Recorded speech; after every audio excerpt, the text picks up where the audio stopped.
My name is Emily Lawson. I'm 36, a captain in the U.S. Army, and I've spent the last 14 years doing the kind of work that makes most people's eyes glaze over when they hear the job title: logistics. It's not glamorous, but when your unit gets what it needs, when it needs it, in the middle of nowhere, that's because people like me make it happen. I've served through 2 deployments overseas, 4 permanent change of station moves, and more field training exercises than I can count. Getting promoted to captain wasn't something that happened overnight. The Army isn't a place where you just hang around long enough and they bump you up.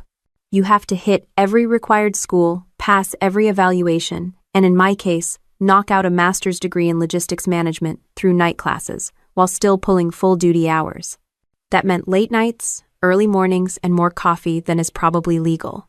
The email confirming my promotion date hit my inbox about 6 months ago.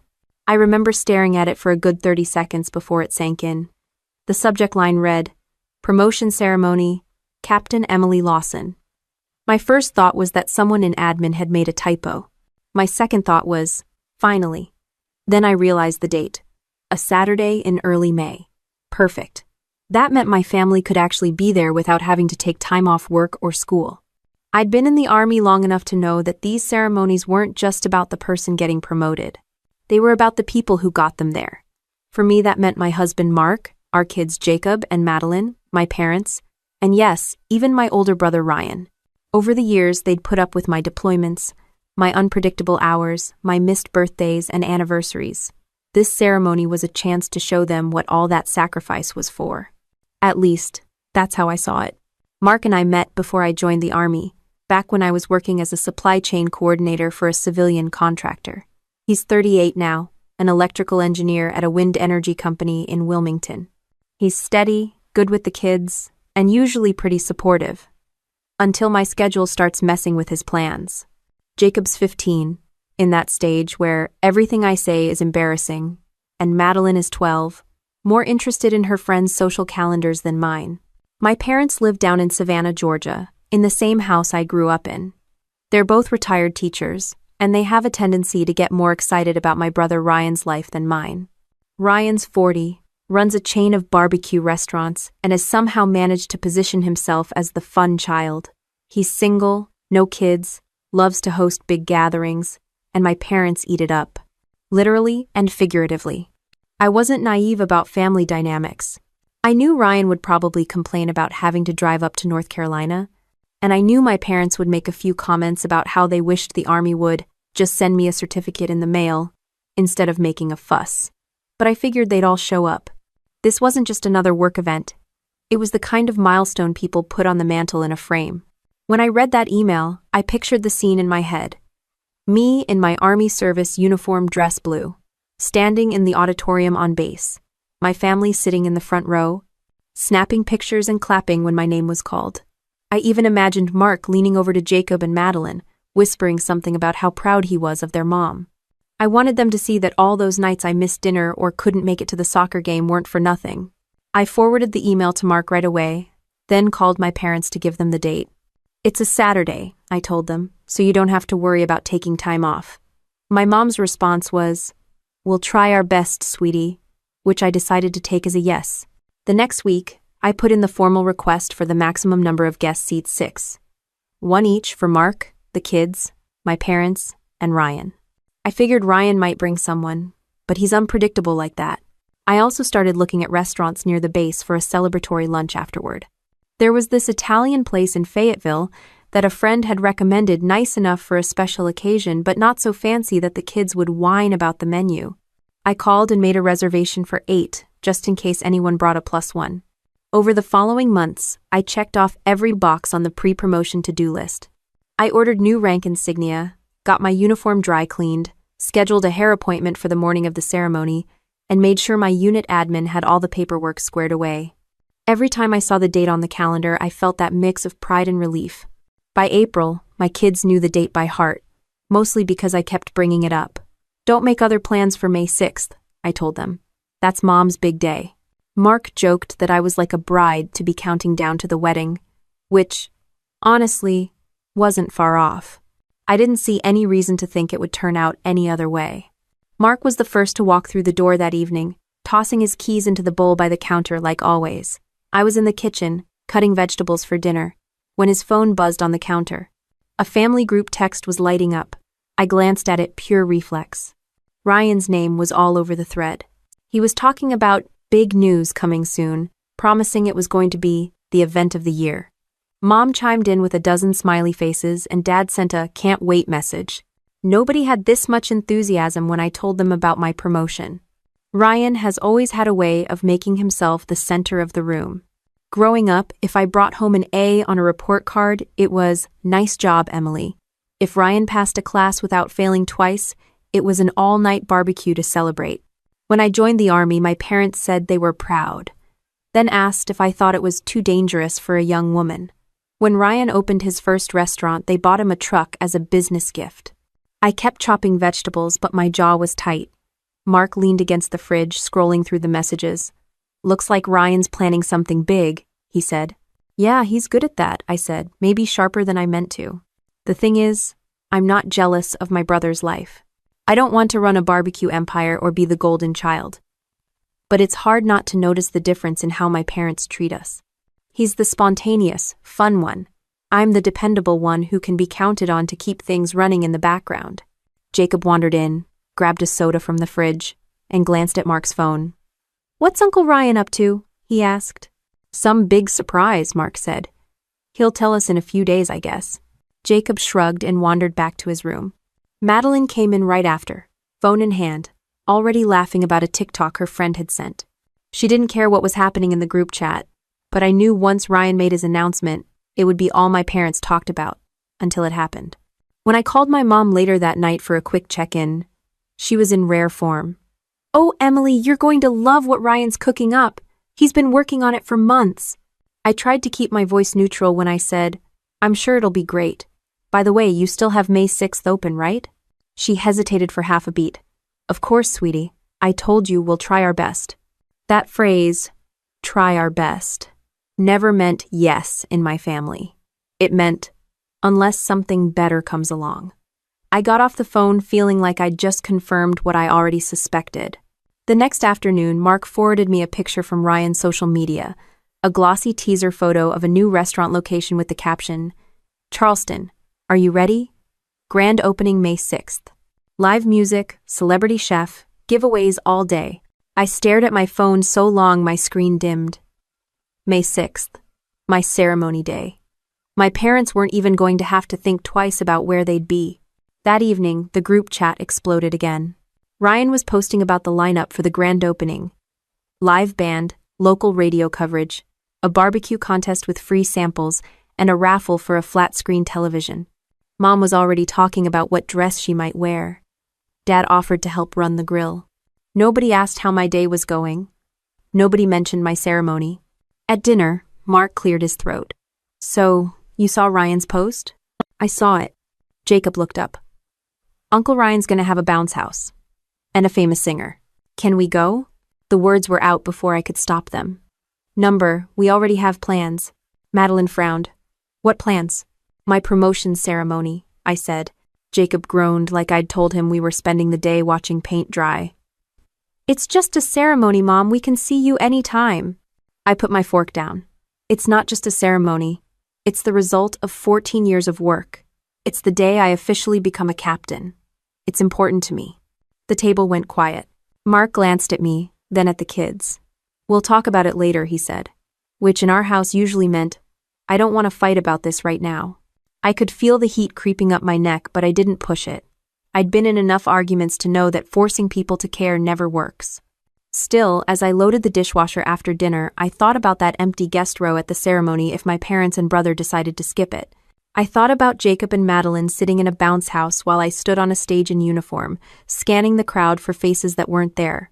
And for the first time, I wondered if the day I'd been looking forward to for months might already be headed in the wrong direction, without anyone else noticing. 2 mornings later, I was making coffee when my phone buzzed with a call from my dad. He doesn't usually call me before 8 a.m., so I figured something had happened. I answered, and his voice was all upbeat. "Hey, kiddo. Ryan wanted me to let you know the grand opening is locked in Saturday, May 6th.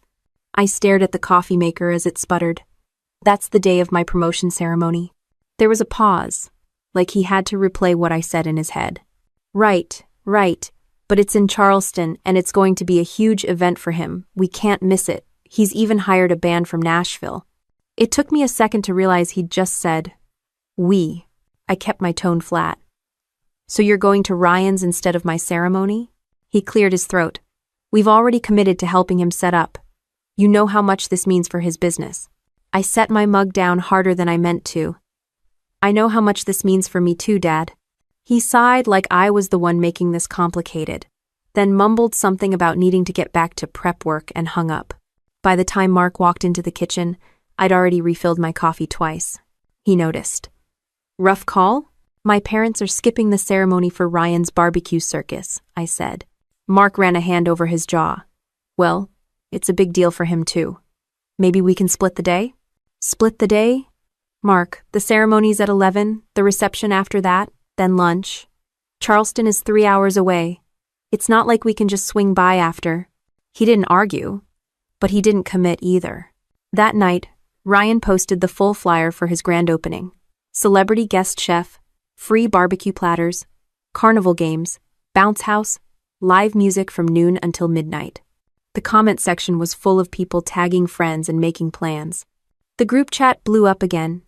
Mom was coordinating outfits with one of Ryan's restaurant managers. Dad was talking about grilling techniques.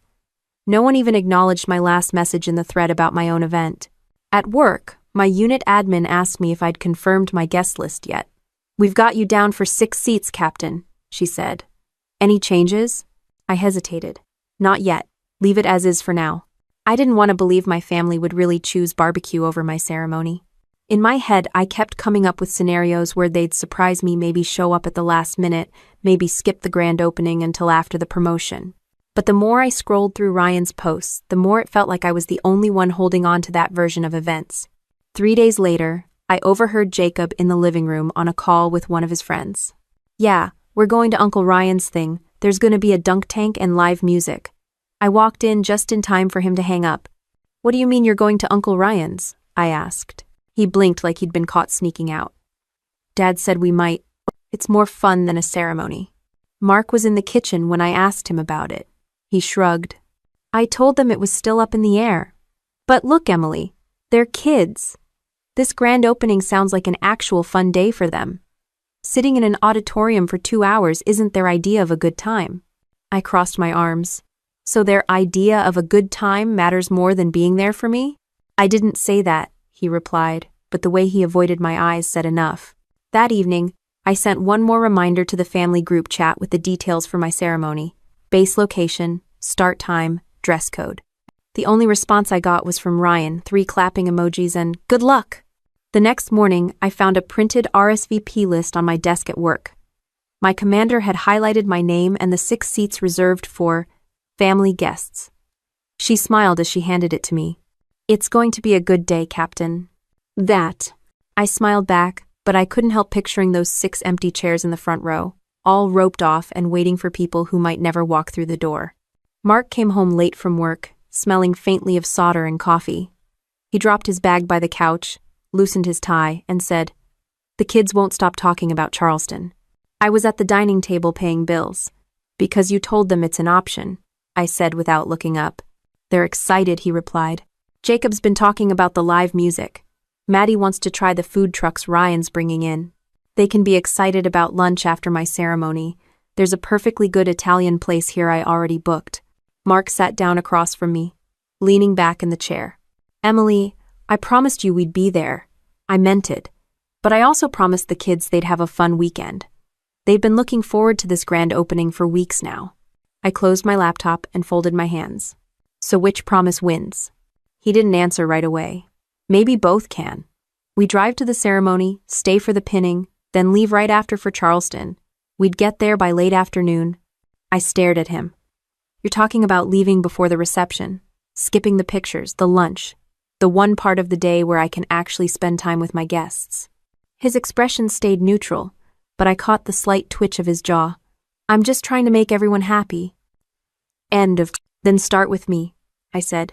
The rest of the week, it was like living in a split household. I was printing my speech, checking my uniform, confirming details with my unit, while Mark and the kids were talking about dunk tanks and bounce houses. One night at dinner, Jacob put his fork down. "Mom, if we go to your ceremony, will we miss the raffle at Uncle Ryan's?"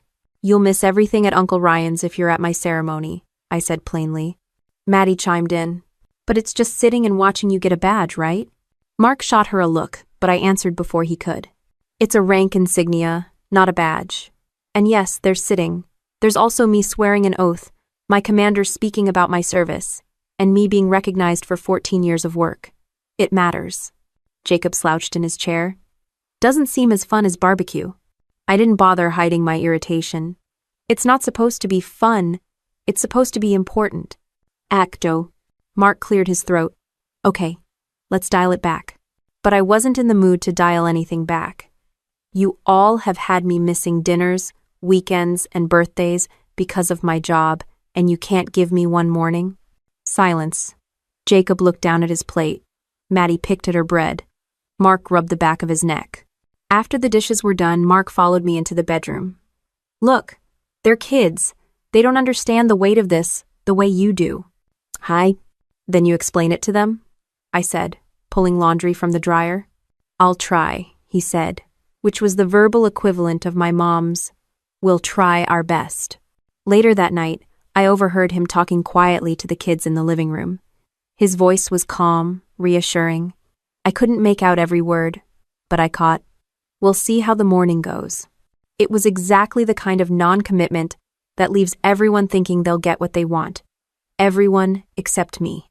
By Friday, the group chat was full of final plans for the grand opening menu previews, parking maps, event schedules. My messages about base entry requirements and ID checks sat unread.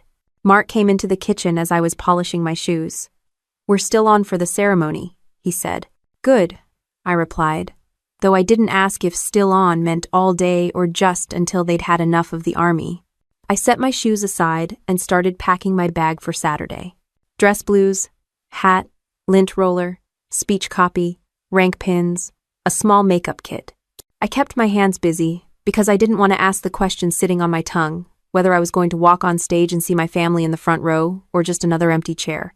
By Friday night, the house felt like two different worlds. In mine, the uniform was hanging in the closet, shoes polished, speech printed twice, one copy folded into my bag, another tucked into a folder. In theirs, it was all about Charleston. Jacob was texting his friends about the bounce house, Maddie was scrolling pictures of food trucks, and Mark was double-checking the route from our house to Ryan's restaurant. I set my hat on the dresser and looked at it for a moment. This was the same uniform I'd worn at re-enlistments, at memorial services, at graduations. Tomorrow, it would carry a new rank. I thought about the people who'd been in my corner over the years, mentors, friends from deployments, soldiers I'd led, and how they'd be there in that auditorium. I wanted my family to be part of that picture. Around 8, my phone buzzed. It was an email from my mom, short and polite. "Emily, we won't be able to make the ceremony tomorrow. We'll celebrate when you're down in Savannah next. Love, Mom." No explanation, no apology, just a casual cancellation like she was skipping a coffee date. I read it twice, then set the phone face down. Mark walked in a few minutes later carrying a load of laundry. "What's wrong?" he asked. "My parents aren't coming," I said. He frowned, but it was more like he'd just heard something inconvenient, not devastating. "I'm sorry. I know you wanted them there." I didn't respond. He set the laundry basket down. "We'll still be there." I looked at him. "Will we?" He hesitated, then said, "Yeah, we will." I do wish. After the kids went to bed, I laid out everything I'd need in the morning. I'd triple-checked the pins, the gloves, the speech. My phone buzzed again, this time from Ryan in the group chat. A picture of the stage being set up for the band captioned, "It's happening, people." Mom replied with a string of heart emojis. I didn't bother adding anything. Mark came into the bedroom, holding his phone. "Your mom just asked if the kids are still coming to Charleston after your thing." I kept my voice even. "They're coming to the ceremony, and that's it." He nodded, but his eyes said he was still running the math on how to get them to both. Before bed, I walked through the living room to turn off the lights. Jacob's sneakers were by the door, next to a small duffel bag. "What's in the bag?" I asked. Just some stuff for Charleston, he said, not looking up from his game. We're not going to Charleston, I said.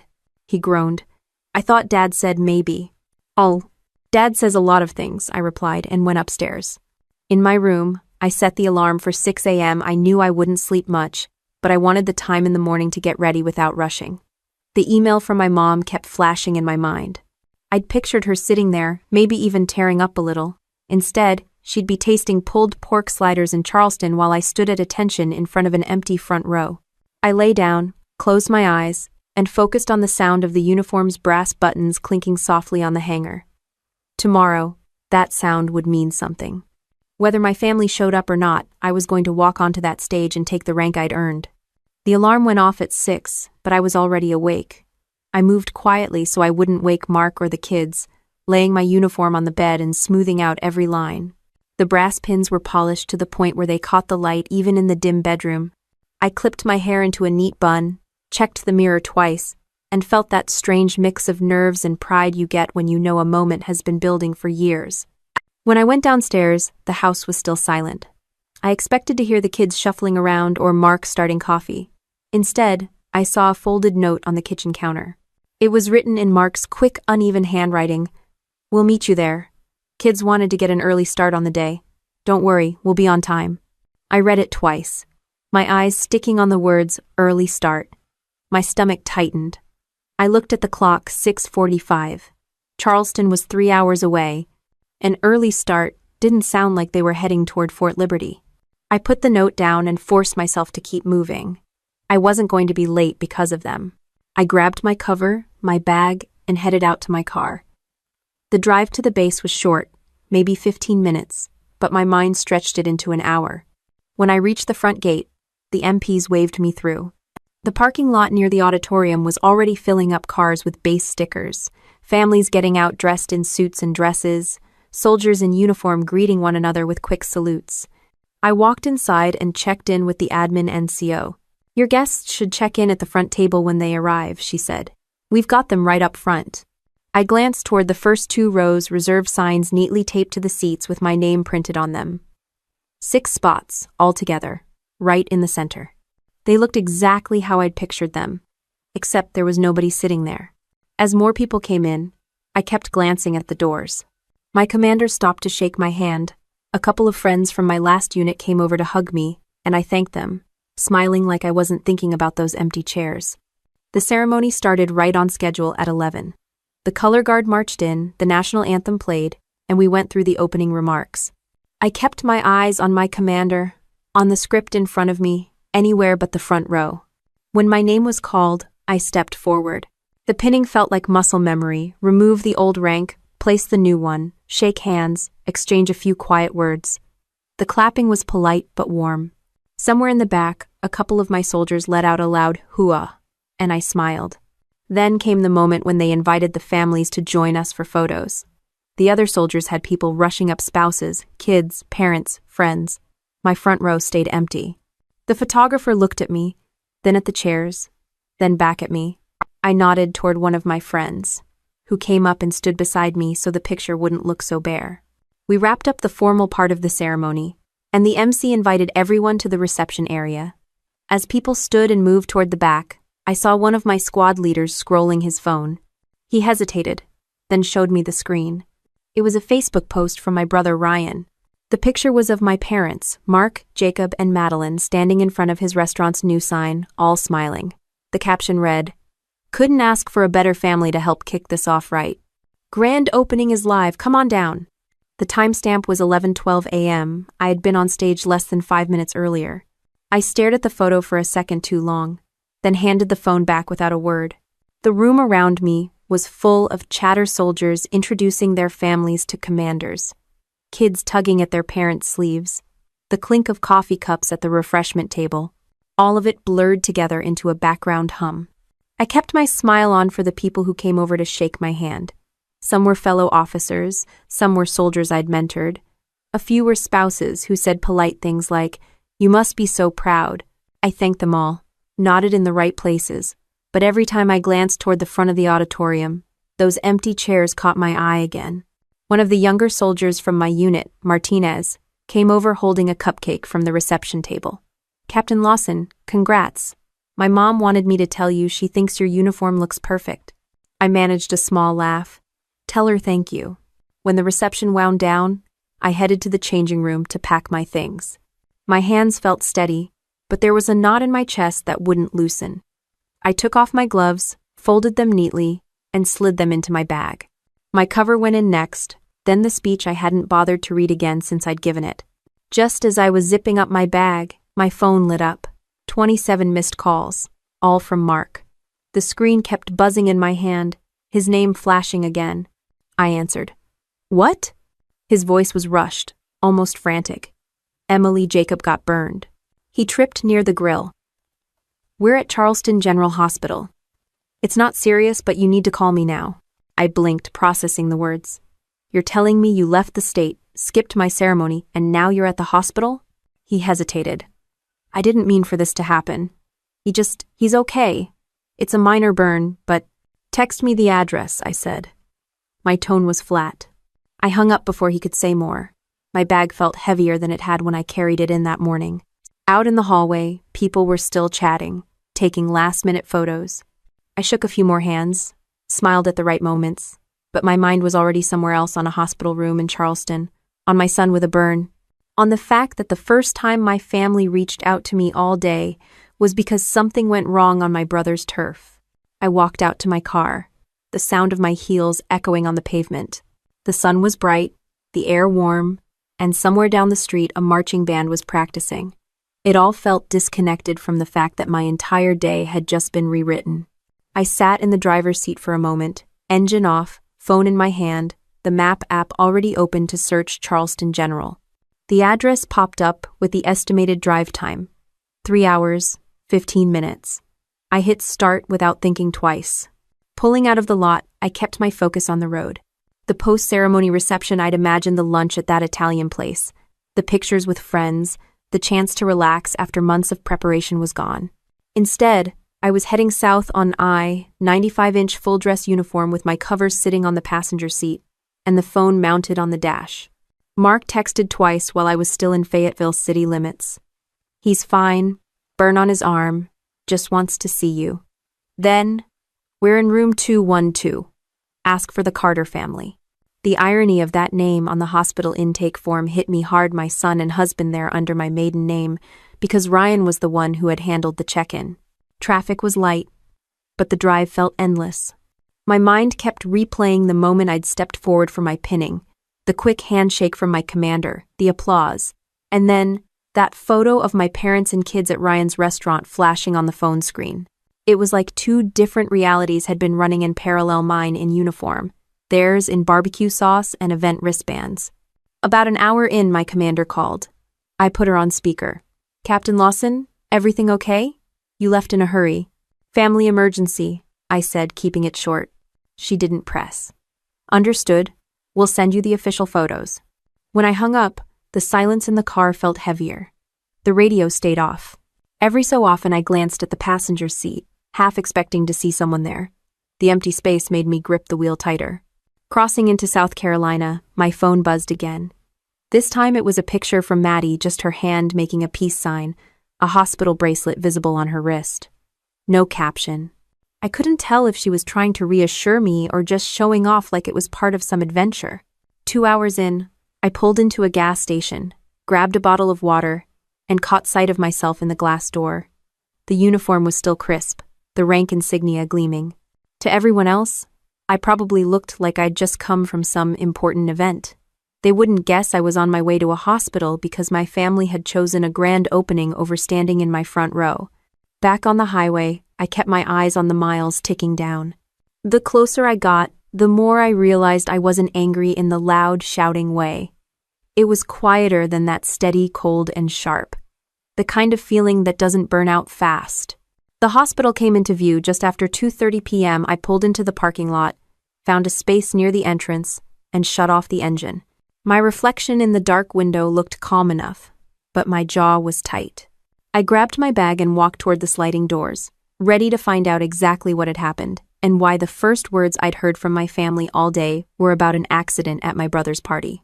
The sliding doors opened with a rush of cold air, and the smell of antiseptic hit immediately. A woman at the reception desk glanced up. "Can I help you?" "I'm here for Jacob Carter. Room 212, I said. She checked the screen, then pointed toward the elevators. Second floor, straight down the hall. The elevator ride was short but felt longer than the entire drive.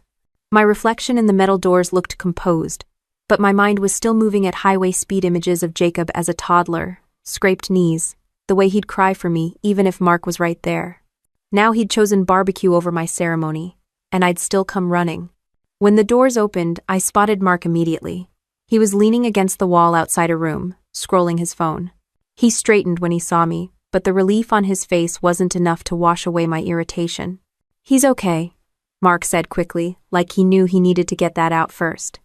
"Second-degree burn on his forearm. They've dressed it, gave him some pain meds. He's more embarrassed than hurt." I stepped into the room. Jacob was sitting up in the bed, arm wrapped in clean white gauze, scrolling through his phone like nothing had happened. Maddie was in the chair next to him, sipping from a vending machine soda. "Hey, Mom," Jacob said, casual. I set my bag down. "Hey, you all right?" He shrugged. "Yeah, I tripped near the grill.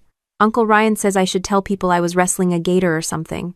Ryan was there too, leaning in the corner. "It's just a small burn, Em. He'll be fine. We've got the best care here." I turned to look at him. "I bet you do." Happed. My parents appeared in the doorway, both holding coffee cups, both looking like they'd just strolled in from a pleasant afternoon. My mom smiled. "We didn't expect you to get here so fast." "I drove straight from my ceremony," I said. The room went quiet for a second. Then Dad cleared his throat. "Well, the important thing is Jacob's okay." I nodded slowly. "Sure, that's the important thing." I pulled a chair to the side of Jacob's bed, listened to him describe the accident, nodded in the right places, but every word was layered over the fact that none of them had been there when I walked across that stage. It didn't matter that they were here now, this wasn't where I'd needed them most. Mark stayed close, chiming in with small details about the morning at the restaurant, clearly trying to fill the air. But it didn't work. The distance between me and all of them felt wider than the 3-hour drive I'd just made. Jacob kept talking about the raffle he'd missed while he was in the ER, and Maddie chimed in about the free desserts Ryan's staff had been handing out. They sounded like they were swapping vacation stories, not describing the hours they'd skipped my promotion to spend at a restaurant. I leaned forward, resting my elbows on my knees. "You know, it's funny. I stood on a stage this morning in front of a couple hundred people. I looked out at the first row, and it was completely empty. The seats with your names on them." Mark shifted in his chair. "Emily, I cut him off." "You were in Charleston by then, eating pulled pork and standing in photo ops." Ryan put his hands up. "Hey, this wasn't my call. I told them they should be there for you first." My mom's eyebrows went up. "That's not exactly what you said, Ryan." I turned to her. "And what did you say, Mom?" She took a sip of her coffee before answering. "We thought you'd understand. Ryan's been working toward this opening for months, and we've supported you in the Army for years." I kept my voice even. "Supporting me doesn't mean disappearing on the one day I asked you to show up." Jacob sank lower into the bed, eyes darting between us. "It's not a big deal, Mom. You said your speech was short anyway." I faced him. "It was short, but you weren't there to hear it. Neither was anyone else from this family." Mark let out a breath.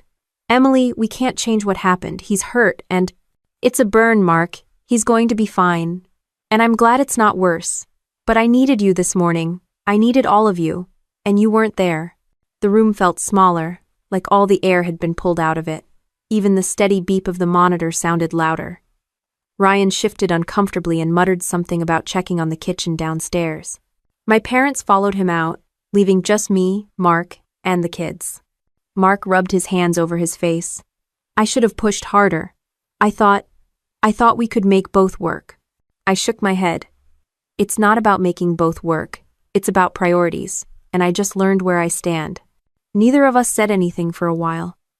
Jacob picked at the edge of his bandage. Maddie stared at the floor. Eventually, a nurse came in to check Jacob's arm, giving us all a reason to stop looking at one another. When she left, I stood. "I'm going to head out. You've got him covered here." Mark frowned. "You're not staying in Charleston tonight?"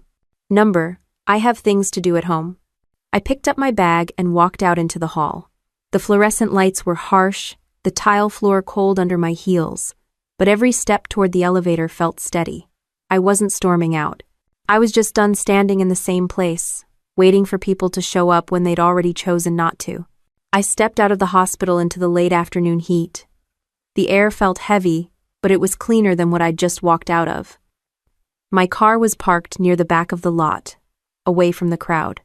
The sound of traffic from the main road carried over, mixed with faint laughter from the restaurant across the street, probably some of Ryan's grand opening spillover. I opened the trunk, set my bag inside, and stood there for a moment with my hands on the edge.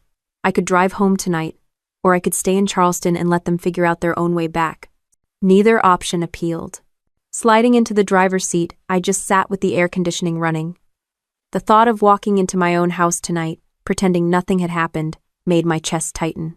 I'd been through worse in the army deployments, loss, training that pushed me past exhaustion, but this felt different. This wasn't about endurance. It was about the fact that the people who should have been in my corner had chosen a barbecue line over me. The drive back north was slow, the sun dropping lower as I crossed into North Carolina. At one point, I pulled over at a rest stop, scrolled through my contacts, and found the leave request form bookmarked in my email. 10 days. I could take 10 days starting Monday. No explanations owed to anyone except my CO. By the time I reached town, my decision was set. I wasn't going home, not yet. I found a short-term rental near Wrightsville Beach, a little one-bedroom place with pale blue walls and a small balcony. It was available starting the next afternoon. I booked it before I even pulled into my driveway. When I walked in, the house was quiet. No sign of Mark or the kids yet, just the faint smell of laundry detergent from the load I'd done the night before. I went upstairs, grabbed a suitcase, and began pulling clothes from drawers. Jeans, t-shirts, workout gear, one light jacket, and a pair of sandals. Halfway through packing, I heard the garage door open. Mark's voice carried up the stairs. "Emily?" "In here," I called back. He appeared in the doorway a moment later. "We just got home." Jacob settled. "He's fine." I didn't stop folding clothes. "Good." His eyes flicked to the suitcase. "What's that?" "I'm taking some leave. 10 days. "Where?" "Somewhere I can think." He stepped further into the room. "So you're just leaving?" I set a folded shirt into the suitcase and met his eyes. "I'm taking time to figure out what I'm willing to keep accepting." He exhaled slowly, like he was deciding whether to push the conversation or back off. In the end, he just nodded once and stepped aside. I zipped the suitcase, slid it off the bed, and grabbed my bag. I didn't raise my voice, didn't slam the door. I just walked past him, out the front door, and into a stretch of quiet that was entirely mine. The next afternoon, I unlocked the door to the beach rental and stepped into a quiet so complete I could hear the hum of the refrigerator. The place was small but bright, with big windows that let in the salt air and the faint crash of waves. I set my suitcase down in the bedroom, kicked off my shoes, and opened the balcony door. From the second floor, I could see a strip of sand and a few surfers bobbing in the water. No kids arguing over video games, no Mark pacing with his phone, no group chat notifications about someone else's big day. Just the ocean, steady and indifferent. The first 2 days, I didn't do much beyond walking on the beach in the morning, making simple meals and letting my phone sit face down on the table. Mark texted a couple of times updates on Jacob's arm, asking if I needed anything. I kept my replies short. "Glad he's healing. I'm fine." On the third day, I ran into Tanya Brooks at a coffee shop in town. She'd served with me in Germany years ago, and was now working for a nonprofit that helped veterans transition into civilian leadership roles. We caught up over lattes, swapping deployment stories and laughing about things that only make sense if you've worn the uniform. By the time we finished our coffee, she'd invited me to a small networking dinner for local veterans the next night. "It's not stuffy," she promised. "Just good people, some good food, and maybe a few doors opening for you down the line." I went, and she was right. The group was a mix: retired officers, small business owners, a couple of reservists. One guy ran a logistics company and wanted to hear about my supply chain work overseas. Another woman asked if I'd ever consider speaking about leadership under pressure. I hadn't thought about it before, but I said yes without hesitating. The fifth day, Tanya called again. We've got a panel next week, Leadership and Family Balance in Military Life. I think you'd be perfect for it. I laughed. Balance isn't exactly my strong suit right now. That's why you'd be good, she said. You've seen both sides. I agreed, and over the next few days, I worked on a short talk. Not about my promotion or my family specifically, but about how service members juggle two worlds and how that juggling act can break things if you're not careful. Writing it made me think about all the times I'd bent over backward to make sure everyone else was comfortable while I was running on empty. On the last morning of my stay, I walked the shoreline with a cup of coffee and realized I felt lighter. Not fixed, not done processing, but clearer. I couldn't force my family to value my work, but I could decide what I would and wouldn't tolerate. When I packed up the rental and loaded the car, I didn't feel like I was going back to the same place I'd left. The house might look the same, the people inside might be the same, but I wasn't walking back in as the same version of myself. The driveway looked exactly as I'd left it, trash bin pulled up, Mark's truck parked to one side, kids' bikes leaning against the garage. I hauled my suitcase out of the trunk and walked inside without pausing. Mark was at the kitchen counter, scrolling his phone. He looked up when he heard the door.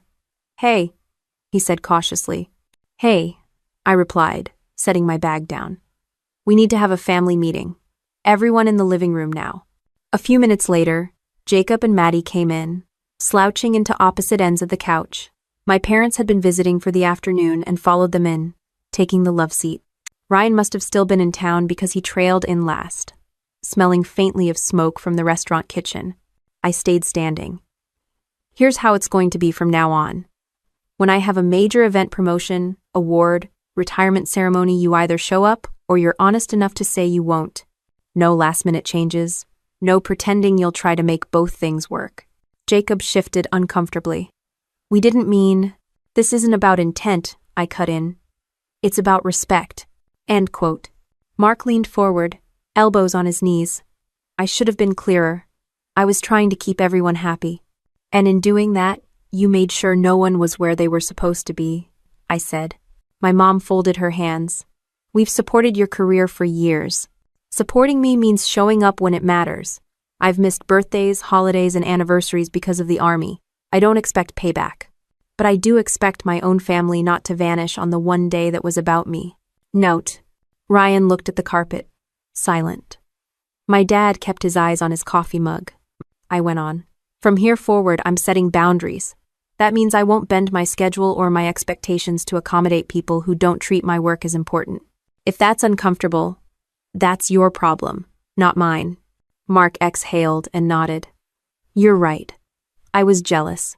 You've built a career, and I didn't want to feel like I was in your shadow, but that's on me." Howarding. I let the words hang there for a moment. Good. Then, start making changes. No one argued, no one promised to do better, but they all heard me, and that was enough for now. I sat down in the chair by the window, arms resting on my knees, and for the first time since the ceremony, I felt like I was in control of the room. A month later, an envelope showed up in my mailbox with my brother's handwriting on the front. Inside was a formal-looking invitation. Military Appreciation Night, honoring Captain Emily Lawson. I almost laughed, thinking it was a joke, but the date, time, and location were printed clearly: his restaurant, 6 p.m., the following Saturday. I showed up in my dress blues, the same uniform I'd worn the day they'd skipped my ceremony. The place was packed, tables moved to the side to make room for a small stage, flags hanging along the walls, a slideshow of military images looping on a screen. I recognized some of the photos. They were from my own career, the ones the Army photographer had sent me after my promotion. Ryan spotted me near the door and waved me up to the stage. "Ladies and gentlemen, tonight we're honoring my sister, Captain Emily Lawson, for her service and her recent promotion," he said into the mic. "We didn't do right by her last month, so we're making sure we do it now." The crowd clapped, and I caught sight of my parents near the front. My mom was holding a large frame. Inside was a photo of me on stage at the promotion, standing tall in uniform, alone in front of the empty first row. Next to it was a handwritten letter. She stepped up and handed it to me. "We're proud of you. We should have been there," she said, her voice steady but low enough that only I could hear the last part. I looked at the photo, then at the letter, then set them carefully on a nearby table. "Thank you," I said into the microphone. You know, in the Army, we're taught that recognition matters. It's not about ego, it's about honoring the work, the sacrifice, and the people who stand beside you. Last month, I stood alone, but I took that moment anyway because I knew what I'd earned. Tonight, I'm standing here with all of you, and I appreciate it. The room was quiet for a beat, then the applause rolled in. Someone in the back yelled, "Hoo-ah!" and a few others joined. We spent the evening eating, talking, and even laughing. A video montage played with clips from my deployments, training exercises, and the promotion ceremony itself. My kids sat beside me, asking questions about each picture. By the end of the night, I realized something. This wasn't an apology I needed to accept for their sake. It was a moment they needed to live through to fully see me. My revenge wasn't about making them feel bad, it was about making them witness exactly what they'd missed, and letting that image stay with them. When I left, I carried the framed photo under my arm. Not because I needed the reminder, but because it proved a point I'd never have to argue again. Walking out to my car that night, the air was cool and quiet, the kind that settles after a long storm. The frame rested in the back seat, but the real weight was gone. I didn't need anyone's permission to feel proud of what I'd accomplished, and I didn't need their applause to make it real. They'd finally shown up, but the truth was, I'd already learned to stand without them.